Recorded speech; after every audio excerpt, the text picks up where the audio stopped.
네, 안녕하십니까. 대장간입니다. 오늘은 혼다 대구 딜러에 관한 얘기를 해보겠습니다. 혼다 대구 딜러도 뭐 계약이 종료될 거다, 뭐 이런 얘기가 벌써 이제 돌고 있어요.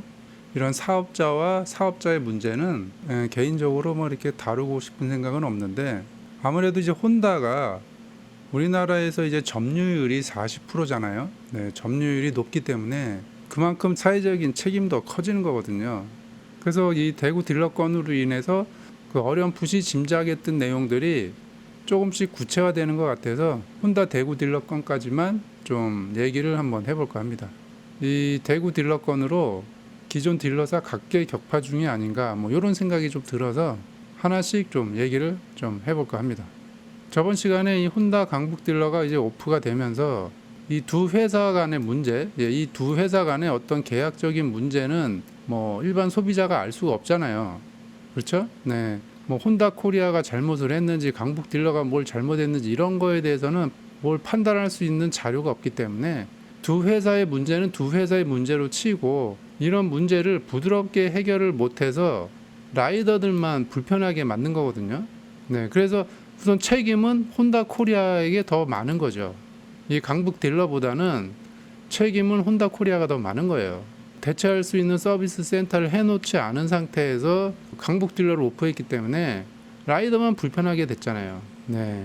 네, 일처리를 이렇게 부드럽게 하지 못한 거는 혼다 코리아의 더 그 책임이 크다. 네, 저는 그렇게 생각합니다. 강북 딜러에서 새로운 현수막을 걸고 뭐 이런 내용을 썼어요. 전국 혼다 딜러에 대한 혼다 코리아의 불공정한 계약 요구, 강제적 계약 종료로 인한 고객들의 고통을 야기하는 혼다 코리아의 공정거래법 위반 행위를 즉각 중지하라.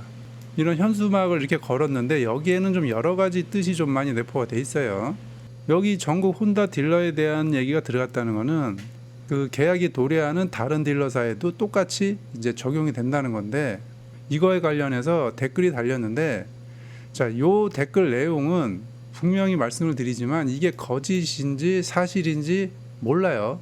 그렇다고 뭐 제가 기자가 아니잖아요. 네, 기자면은 뭐 혼다 코리아에 전화해서 뭐 그 어디 기자인데 요런 내용이 있다고 하는데 이게 사실이냐 이렇게 뭐 확인 전화도 하겠지만 저는 그냥 일개 유튜브고 뭐 기자 언론이 아니잖아요. 네, 그래서 분명히 말씀드리지만 이거는 네, 거짓인지 사실인지 몰라요. 그러니까 댓글에 약간 분위기를 파악할 수 있는 글이 달려서 그냥 올린 겁니다.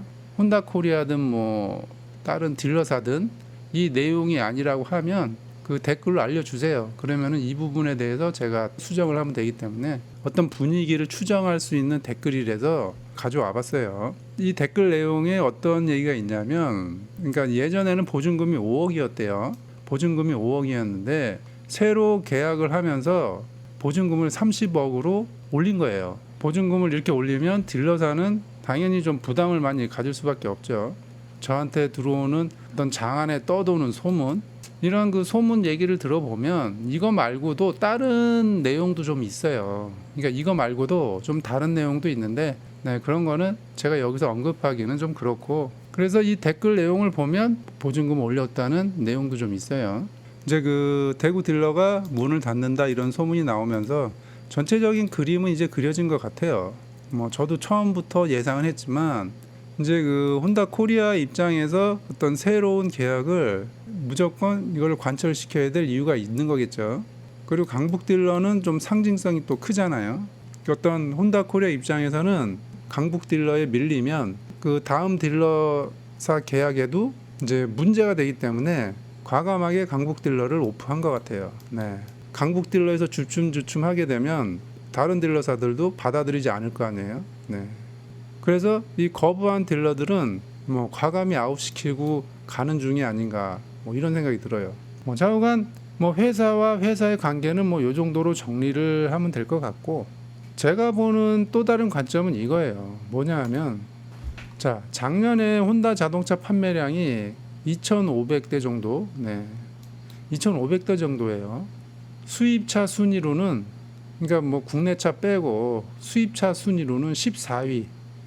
여기 점유율, 네, 점유율은 1%밖에 안 돼요. 1%. 그러니까 혼다 자동차는 수입차 시장에서는 거의 뭐 바닥에 있다고 보시면 되죠.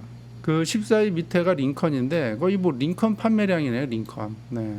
자, 혼다 자동차는 우리나라에서 판매량이 그렇게 좋지가 않아요.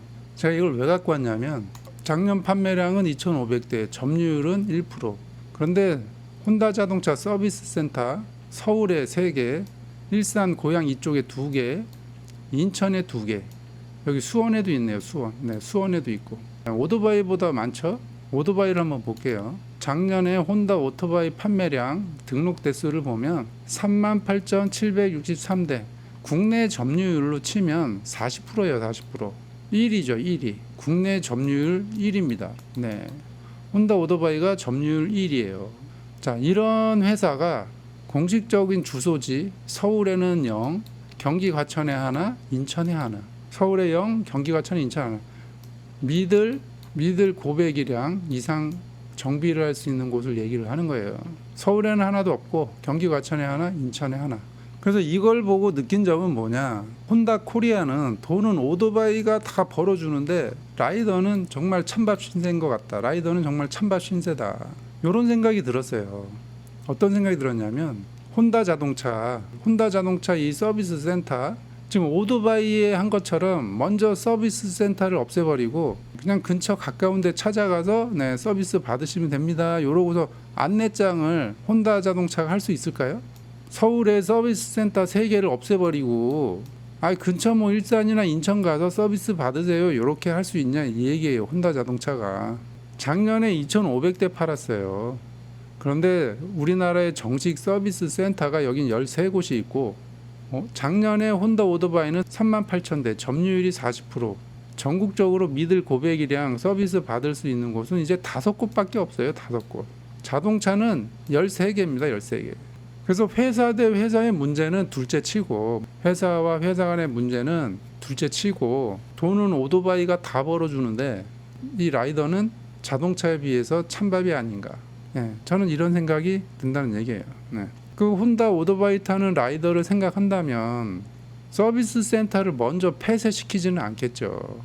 혼다 자동차가 먼저 서비스 센터를 서울에 3곳을 폐쇄시키고 근처 가세요 이렇게 할 것 같습니까?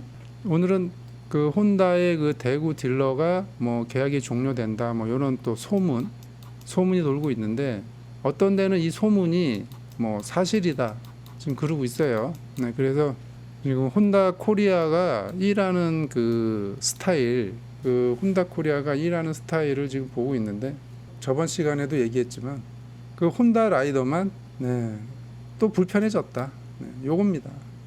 네, 혼다 라이더만 불편해졌다.